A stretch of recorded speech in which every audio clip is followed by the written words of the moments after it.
If you're watching this video, hopefully you've already watched our earlier piece on the lotted Colt Single Action Armies. In that, I had the privilege of going over 3 different lotted Colts in our upcoming May 17th through 19th Premier Firearms Auction, and what makes them so special. But I skipped over this Colt right here, saying that it possesses a story so special, so historic, that it deserved a video all its own. Ladies and gentlemen, this is that video, and this is a Lot 6 Colt. As we've covered in previous videos, lotted Colts are the majority of the first 8,000 Colt Single Action Army shipped to the US Army in groups of 1,000 called lots. The most desirable of the lotted Colts are those belonging to Lot 5 and Lot 6 because of the 900 plus Colt Single Action Armies issued to the 7th Cavalry, who carried them across the frontier and into the Battle of Little Bighorn. Approximately 600 are from Lot 5 and around 300 are from Lot 6. When it comes to owning a piece of a watershed battle in American history, these Colts carry with them that tremendous honor. Today, we're going to look at this Lot 6 Colt, serial number 6055, that brings with it something even more. It brings with it a documented provenance and its presence at the Battle of Little Bighorn.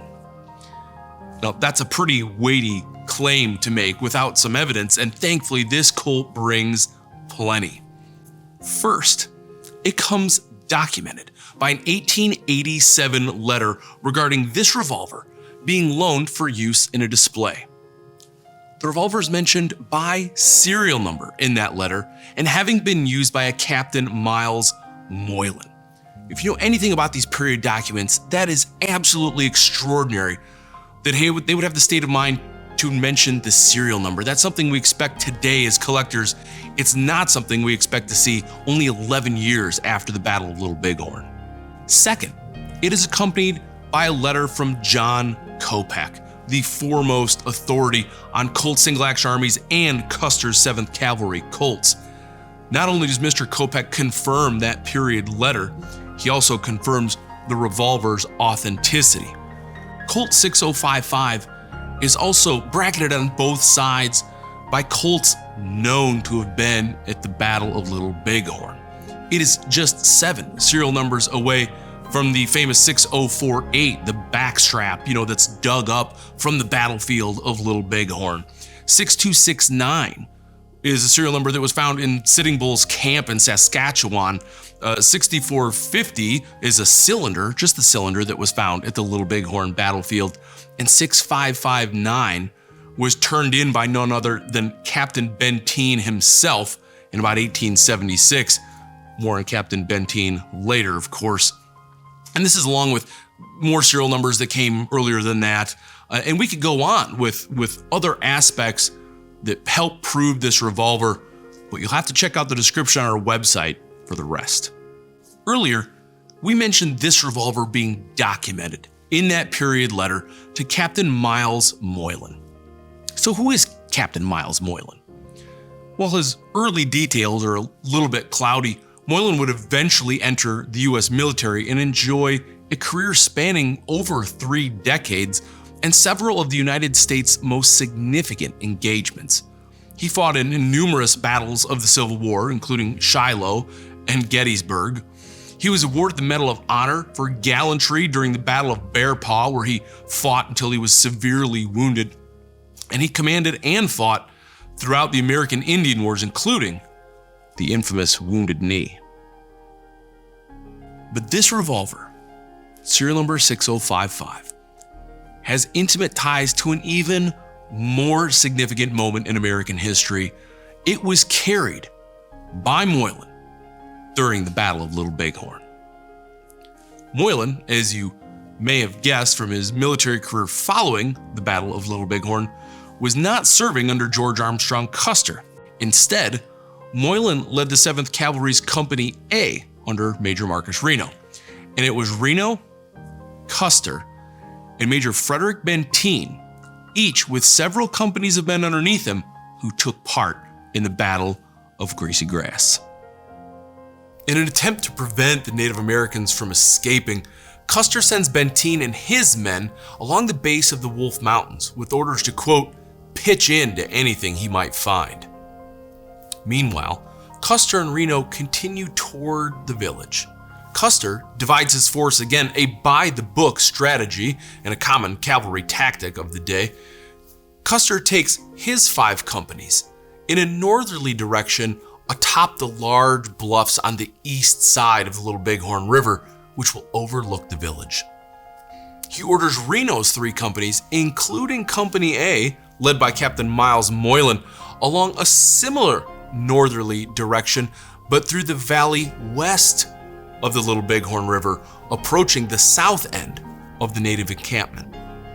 With this strategy, not only does Custer hope to cause confusion and panic by attacking from 2 completely different directions, he's also hoping that Reno's actions at the south will draw warriors and simultaneously push the women and children in his direction. It's a strategy Custer has used successfully before, noting that the presence of hostages makes warriors hesitant to fight. It isn't long before Custer sees more Native Americans running back to the village, and his urgency is now overwhelming. He needs to attack now, and he begins it by sending Lieutenant Cook with an order to Reno stating, quote, General Custer directs you to take as rapid a gait as you think prudent and charge the village afterwards, and you will be supported by the whole outfit, end quote. Well, the command trot is quickly given to Reno's battalion. Moylan's dark bay and over 100 other horses increase their pace, 4 abroad, towards a village they cannot yet see. After 3 to 4 miles at this pace, they cross Reno Creek. The battalion now continues at a very fast trot, with the rear companies at a gallop to keep up. A third of a mile later, the men ford the swiftly moving Little Bighorn River at what is now known as Reno's Ford. It is immediately after that Reno puts his battalion into a battle line, ordering left front onto line. It's formed with Lieutenant McIntosh's Company G on the left, Captain French's Company M on the right, and with Moylan's Company A to the rear in reserve. The battalion is moving at a gallop now. They're charging the village, chasing some of its residents back to it, but Reno notices that the same ravines and rises and valleys which had hidden his movements are also being exploited by the Native Americans, some small bands of which are now making their way to his rear. He brings Moylan's company in line with the rest to form the full battle line of Reno's charge. Parts of the village are coming into view, but a large cloud of dust still shrouds parts of it. The tribes were clearly preparing, but what for? Were they fleeing in panic like Custer feared? Or were they preparing to fight? And where was Custer and his promise of support? This massive village and a growing number of warriors are growing closer and closer with every stride of his horse, and Reno has to make a decision. And just 200 yards short of the village, in sight of the teepees, Reno makes his choice. He orders a halt and for his men to dismount and form a skirmish line, another standard cavalry practice. The skirmish line is formed atop a small ridge or small rise in the field, in line with a bend in the river and a point of timber off their right flank. With soldiers 5 to 10 yards apart, some men kneel, others lay prone, some even find prairie dog mounds to use as makeshift breastworks. They begin to prepare for what's to come. Every 4th man was needed to hold the horses, and they took the animals to the cottonwoods on their right flank to better shield them from the battle to come. But with the horse bearers gone, Reno's 140 men, approximately, were now down to a scant 105 and facing a massive village. Moylan and his Company A found themselves in the center of this thinly stretched line, in the heart of hostile territory, about to embark on a fight for their very lives. Most historians note at this point in the battle that there's some long-distance, ineffective firing by Reno's line that took place, and they may have even repulsed a small charge or two from the growing number of warriors. But Reno had not forgotten about the small bands of warriors that had circled him during his advance.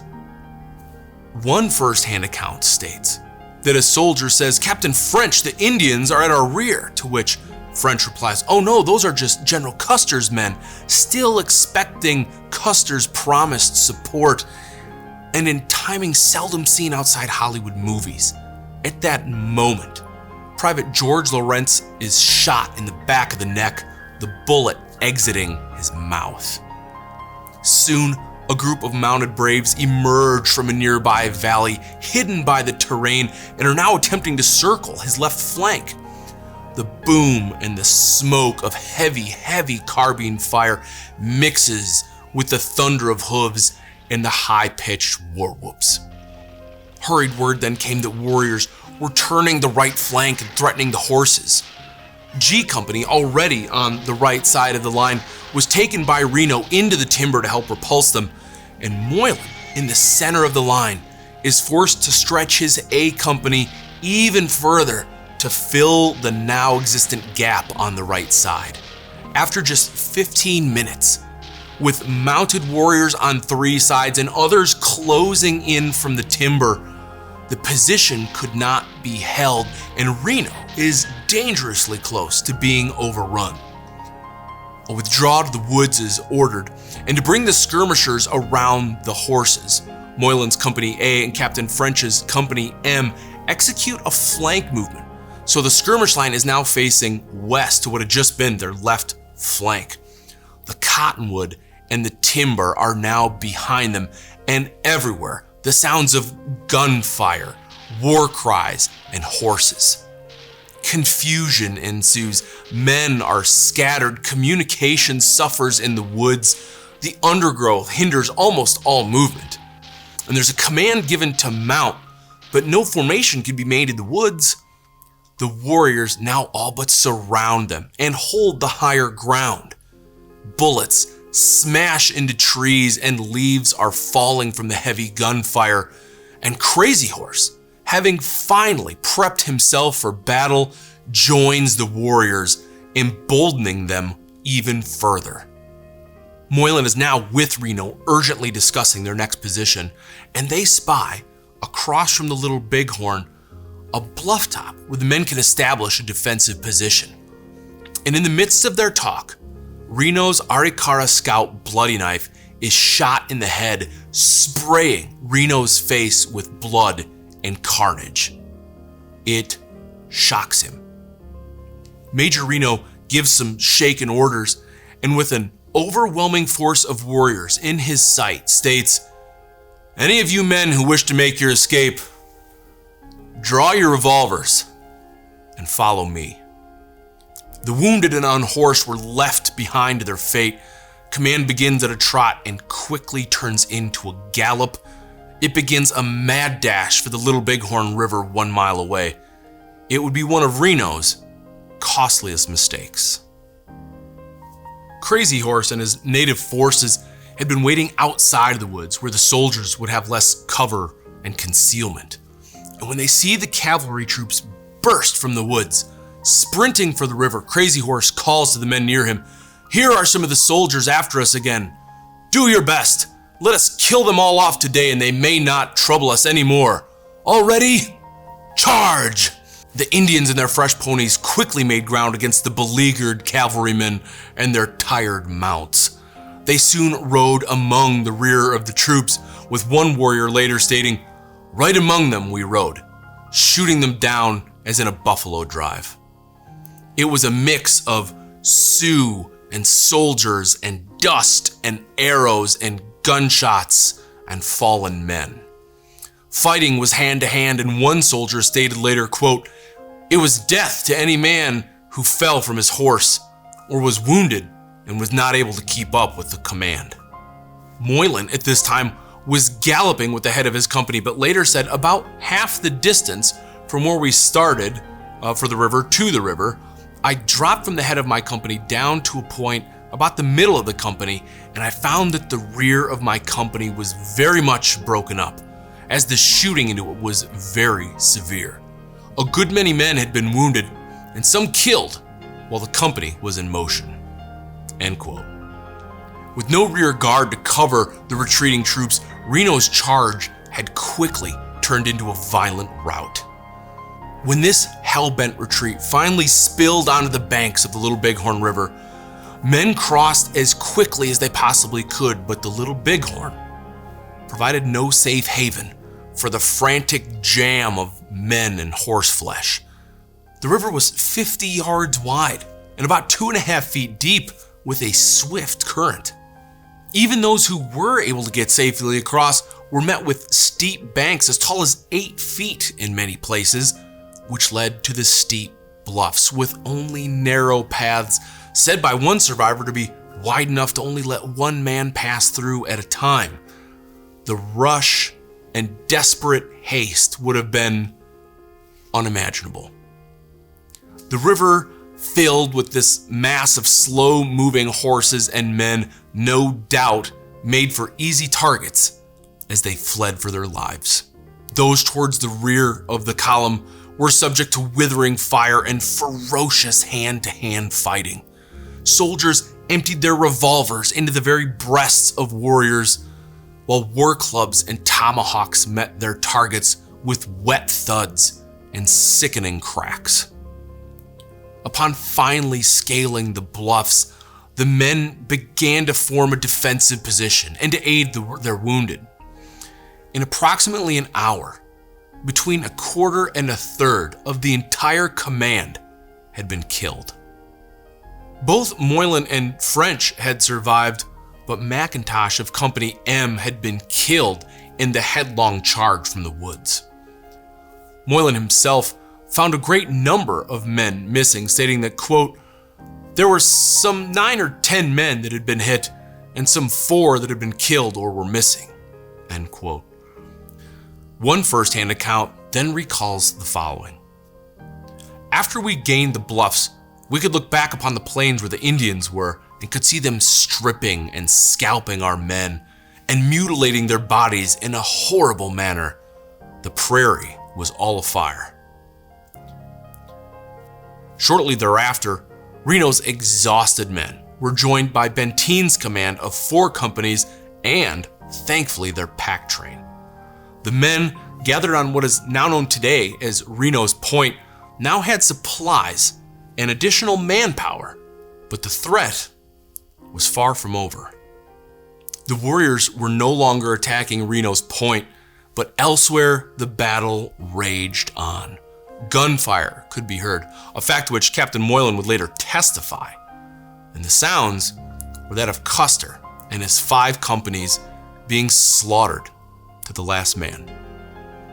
The grass around the great Indian village had been set afire to conceal native movements, and smoke filled the air.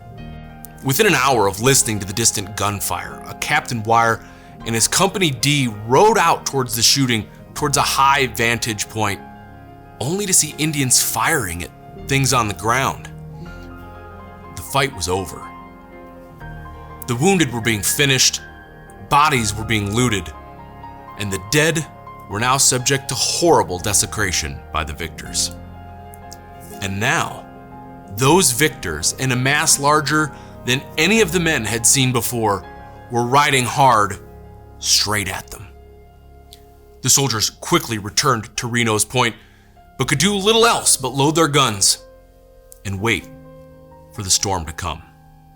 The hundreds of warriors thundered to their position, surrounding the circle of now 325 plus men and subjecting them to a constant and deadly fire for 3 hours that must have seemed an eternity. Any exposure of man or even limb was subject to near immediate Indian fire. Only once darkness fell did their attackers return to their village. That night, there was a great war dance held with towering fires that could be seen from their position and chants that echoed across the valley. Atop Reno's point, the men of the U.S. Cavalry spent the night scratching out trenches and breastworks with whatever tools they could find. Hasty breastworks were reinforced and constructed of their packs, earth, and their dead animals. And so ended the action on June the 25th. 2 gunshots just before daylight were the signal to resume the attack on the 26th, and the native forces poured on with a continuation of their rage. Arrows and bullets showered all sides of their defenses, and soon even the hot June sun heaped its misery onto the men. The troops' lines stretched and strained in different points and different times, but never gave way. Several determined counterattacks even came from within their position to drive away nearby bands before they could launch an attack on Reno's point. The siege would total 40 hours, but the men, fearful of a return by the superior force, remained on Reno's Hill another night until they were found and relieved by General Terry's column on June 27th. The Battle of Little Bighorn was over. Moylan's Company A had lost 8 of its 48 men, and Reno's command altogether saw 40 of its 175 men killed in action.